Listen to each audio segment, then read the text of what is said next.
darah anak Palestina. Oke, halo semuanya, selamat datang di podcast atau lebih tepatnya Siniar Belasan Menit. Dan di video ini, seperti yang lo lihat, ada settingan baru ya yang gue bikin. Pertama ini, soal ini dulu deh. Ini gue beli di Shopee dan ya harganya cukup murah plus ada diskon juga. Jadi biar gue nggak gini terus gitu, biar gue nggak megang-megang terus. Terus settingan yang selanjutnya adalah di sebelah kanan atau kiri gue ini ada ring light, gua pakein warna merah. Satu lagi ring light juga gua pakein warna biru, tapi nggak terlalu tebal birunya. Tapi mungkin gua akan edit lagi di processing nanti, akan jadi jauh lebih biru dan ini juga akan jadi jauh lebih merah lagi. Tapi intinya di video ini gua akan bikin video tentang yang lagi viral seperti biasa. Dan hal yang lagi viral ini menurut gua adalah hal yang seharusnya tidak patut untuk dicontoh dan tidak patut untuk dilakukan sebenarnya. Dan apa yang mau gue bahas, seperti yang lo lihat di judul dan video, sudah tertera jelas bahwasannya gue akan membahas tentang 3 anak bocah atau mungkin 4 ya, 4 anak bocah yang lagi bercandain soal Palestina. Lebih tepatnya bercandain soal anak-anak Palestina yang sedang konflik gitu ya, di daerah konflik, tapi mereka tidak bisa memaklumi gitu, dan juga malah membercandakan hal ini. Jadi mari kita bahas di podcast atau lebih tepatnya Siniar Belasan Menit. Dan seperti yang lo lihat, video ini mungkin agak lebih santai ya, karena dari kemarin gue bikin video yang cukup berat, plus gue nggak bisa santai gitu ketika bikin video. Dan seperti yang lo lihat video-video gue sebelumnya tuh gue tegak, terus gue memikirkan banyak kata dan segala macamnya. Tapi sekarang gue ya nothing tulus aja lah, karena toh ketika gue serius nggak ada yang nonton. Ketika gue santai mungkin juga akan jauh lebih sedikit gitu penontonnya. Tapi ya udah, mending gue nothing tulus aja. Jadi yang pertama, gue mungkin akan bawa beberapa poin penting, udah gue catat di handphone gua mengenai ini semua. Yang pertama gua tulis di sini, sebentar dulu gua cerahin ya. Oke, yang pertama gua tulis di sini adalah ini beberapa poin yang gua catat. Poin yang pertama adalah 4 anak ABG bercandain konflik yang ada di Palestina. Ibu makan tulang anak darah Palestina. Darah anak Palestina. Deka. Apa? Dia minum. Ini.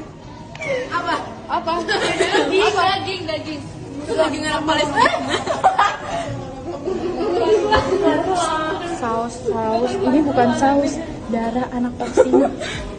Gak bilang ya aku. Iya. Seperti yang gue bilang tadi, ini semua tentang 4 anak ABG, anak baru gede, perempuan. Ini sorry ya, by the way gue sambil ngerokok karena gue jauh lebih santai seperti yang lo lihat. Jadi kalau misalkan lo melihat gue merokok dan segala macamnya, ya udah gue lagi santai aja gitu. Dan gue ingin jauh lebih santai lagi ketika membuat konten. 4 anak ABG. Gue belum nemu nama-namanya siapa aja, tapi intinya di sini ada 4 anak ABG membuat bukan konten ya, lebih tepatnya video biasa aja gitu, video yang biasa yang direkam dengan HP plus di-upload di Instastory. Kesalahannya di situ. Oke, itu poin yang pertama. Jadi lo harus tahu dulu ada 4 anak ABG sedang merekam dirinya mereka, dan dalam konteks ini sedang membercandakan anak-anak di Palestina. Poin yang kedua, membercandakan atau bercandain agama terus diupload di sosmed. Bercandain agama diupload di sosmed. Pertama, kita mungkin sering yang namanya membercandakan agama gitu ya, entah itu agama sendiri, entah itu agama temen kita, atau mungkin saudara kita ketika sambil ngobrol dan segala macamnya. Bahkan gue sering dulu SMP atau SMA gitu ya, gue sering membercandakan agama. Kenapa? Karena ABG, anak baru gede. Dan kita semua melakukan hal seperti itu, gue yakin sekali. Tapi bedanya kita nggak diupload di sosmed. Nah, kesalahan dia adalah diupload di sosmed. Oke, poin yang ketiga adalah tersebar luas dan jadi viral. Nah, ini berkaitan dengan poin yang kedua tadi. Ketika dia upload atau ketika kita mengupload sesuatu, seharusnya kita sudah bisa bisa berkonsekuen gitu, bisa mempertanggungjawabkan dengan apa yang sedang atau akan kita upload. Contoh, gue akan kasih mungkin gue akan bikin video terpisah ya, tapi ini highlight dulu lah.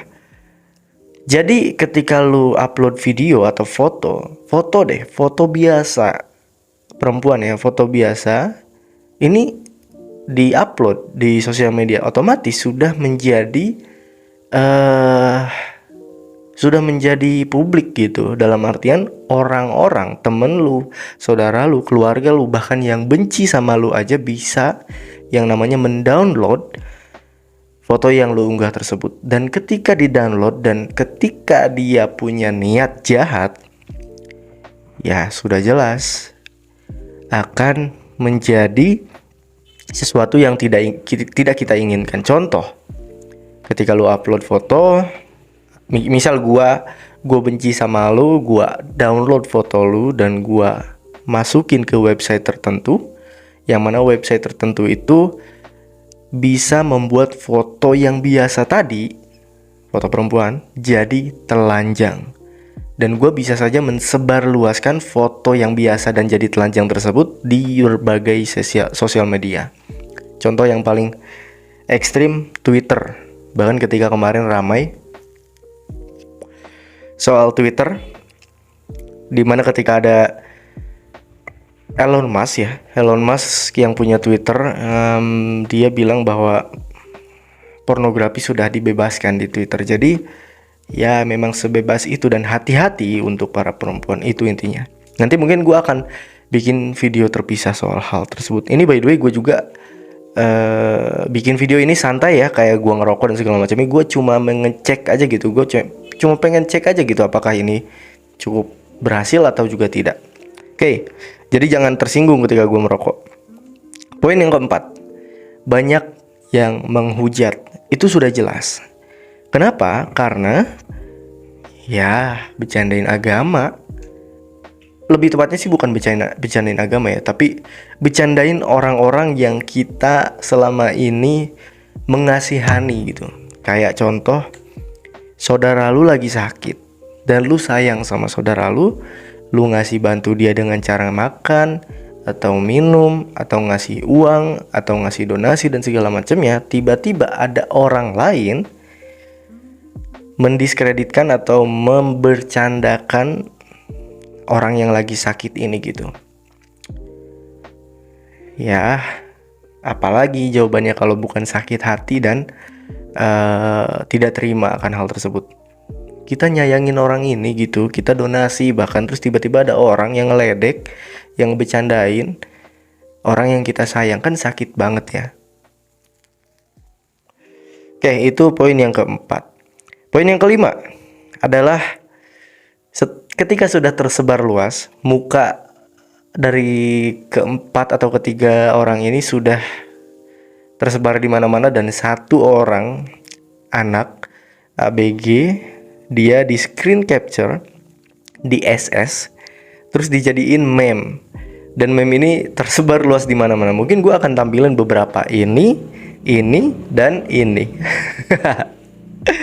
Ya gue nggak ada sih, gue nggak punya tanggapan terkait hal itu, karena ya itu konsekuensi dari apa yang sudah diupload gitu ya. Oke, poin yang ke-6, dicari tahu seluk-beluk dari 4 orang ini. Setelah tersebar luas, netizen Indonesia mencari tahu 4 orang ini dari mana, dan terkuaklah sekolah di mana, namanya siapa aja, terkuaklah. Intinya mereka ini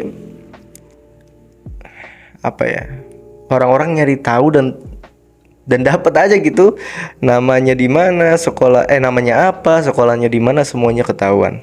Kecuali mungkin nama-namanya ya, gue juga belum ngerti. Oke, poin yang ketujuh adalah ada satu nama yang tercuat, yaitu adalah pengupload video tersebut. Yang upload ini punya Instagram namanya Cirengs. Gue juga nggak tahu ya apakah itu, kayaknya sih plesetan dari nama dia gitu, karena nama dia yang asli adalah Ciran. Ciran ini sekarang sedang diinterogasi oleh pihak sekolah, dan setelah diinterogasi bla bla bla, pihak sekolah dari si Ciran ini mengupload rilisan dari klarifikasi yang sudah dibuat oleh sekolah tersebut. Intinya sekolah tersebut bilang bahwa mengecam, mengutuk, dan segala macamnya lah. Mungkin lu akan bisa baca di sini, gua akan tampilin. Oke, pihak sekolah sudah klarifikasi, tinggal si orang tersebutnya, ABG tersebut gue belum lihat dia klarifikasi sih, by the way. Poin ke-9, agama itu adalah isu yang sangat-sangat sensitif. Bahkan gue pernah di-banned sama YouTube gara-gara agama. Dan ya memang sensitif itu ketika kita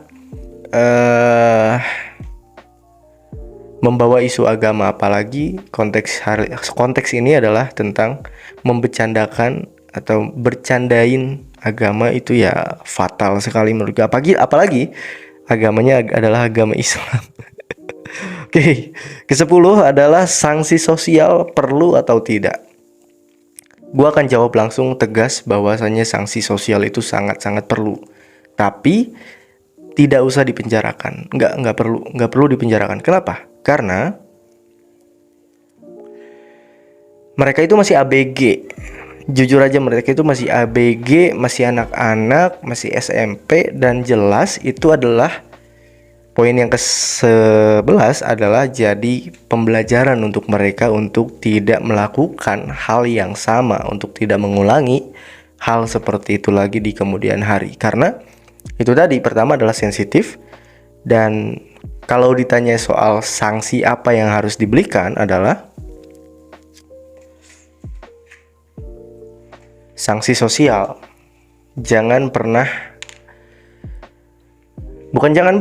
Sebaiknya jangan untuk dipolisikan atau sanksi-sanksi hukum. Secara hukum menurut gue nggak perlu lah. Dan ya jauh lebih baik adalah sanksi sosial. Ya menurut gue itu ya. Oke, poin yang ke-12 adalah pro kontra. Ada yang membela, ternyata ada beberapa orang yang membela ABG ini gitu, karena belaannya itu soal yang tadi ya, nggak perlu lah mereka disebarluaskan, nggak perlu mereka diviralkan, dan apalagi dihukum berat. Intinya mereka hanya cukuplah disanksi sosial aja. Oke, yang ke-13 adalah seperti yang gue bilang tadi, mereka masih sangat-sangat bocah gitu. Kita juga pernah melakukan hal yang sama, kesalahan-kesalahan yang pernah kita lakukan adalah mereka melakukan juga, dan kita juga sering melakukan hal tersebut. Bedanya kita nggak di videoin aja. Oke, poin yang ke-14, dijadikan pembelajaran. Untuk siapa? Untuk kita. Bahwa kita seharusnya tidak perlu membuat konten agama yang sangat sensitif, apalagi membercandakan. Gue pernah bikin konten agama kayak Habib dan Kiai, lu bisa tonton.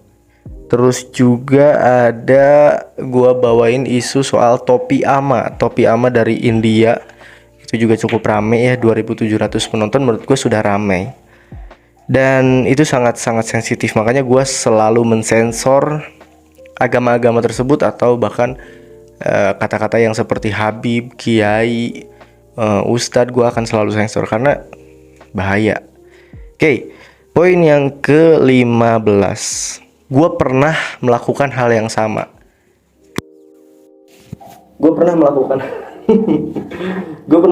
hal yang sama, tapi bedanya gue bukan melakukan hal ini dengan direkam dan membawa isu agama, tapi Oke, gue akan kasih tahu bahwa gue itu pernah nyimpen bokep banyak dan gue ketahuan sama guru agama di sekolah gue. Dan gue dapat sanksi sosial di sekolah gue juga, SMP. Di SMP gue nyimpen bokep, terus ada razia. Dan ketika banyak orang mengetahui bahwasanya, bahkan guru pun mengetahui bahwasanya gue ini adalah anak The Jackmania, Persija Jakarta banget gitu ya. Ketahuanlah password HP gue itu apa. Seperti yang lu tahu, Persija Jakarta selalu berkaitan erat dengan tahun 1928. Gue pakai 1928 jadi password utama gue dan ketahuan bangsat. Oke, poin yang ke-16 adalah apakah harus dipenjara? Tentu aja tidak, karena seperti yang gue bilang tadi, ini selayaknya hukuman sosial aja lah. Kayak kita bikin meme, kayak kita buat mereka malu, cukup sampai di situ di sosial media. Dan itu mungkin akan berimpact di dunia nyata juga, tapi tidak perlu dipenjara. Oke, yang ke-17, apakah cukup sanksi sosial untuk mereka?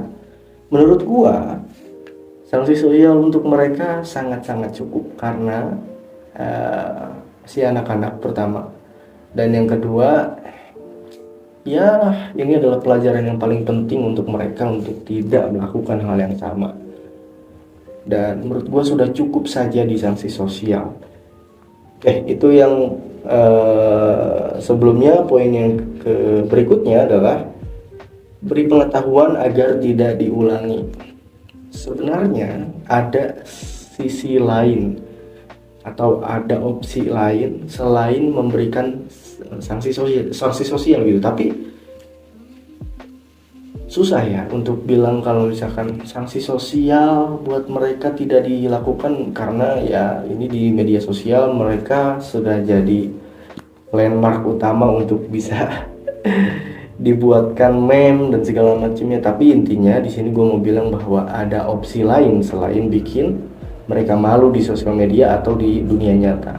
Ada opsi yang lain adalah itu tadi, memberikan pengetahuan, pembelajaran bahwasanya ini tuh nggak boleh dilakukan dan segala macamnya. Oke, yang terakhir, poin penutup gua sudah jelas. Yang pertama, mereka itu masih anak-anak, jadi sebaiknya diberikan sanksi sosial, dan mungkin sedang berjalan sanksi sosial ini untuk mereka. Dan untuk lu semua, gue akan bilang bahwa ketika lu mengupload sesuatu, bayangkan bahwa apa yang lu upload tersebut akan dilihat semua orang. Jadi ketika lu mau upload nih, lu punya foto gitu kan, atau punya video. Ketika lu punya video dan lu cuma pengen bahagia aja gitu ya, terus lu pengen upload di Instagram story ataupun posting, lu harus berpikir ulang dengan cara berpikir bahwasanya semua orang di dunia akan lihat foto gua yang akan gua upload. Semua orang di dunia akan lihat postingan gua. Apakah postingan ini akan aman atau tidak? Jadi lu akan berpikir kemana-mana gitu. Intinya lu harus bisa overthinking atas apa yang akan lu posting gitu, karena kita nggak tahu siapa yang nggak suka sama kita nggak tahu siapa yang nggak demen sama kita nggak tahu ada berapa orang yang benci sama kita gitu kan. Ini gue yakin dia bisa viral, 4 anak ini bisa viral adalah karena ada satu orang nih yang merekam Instagram story-nya tersebut dan disebarluaskan.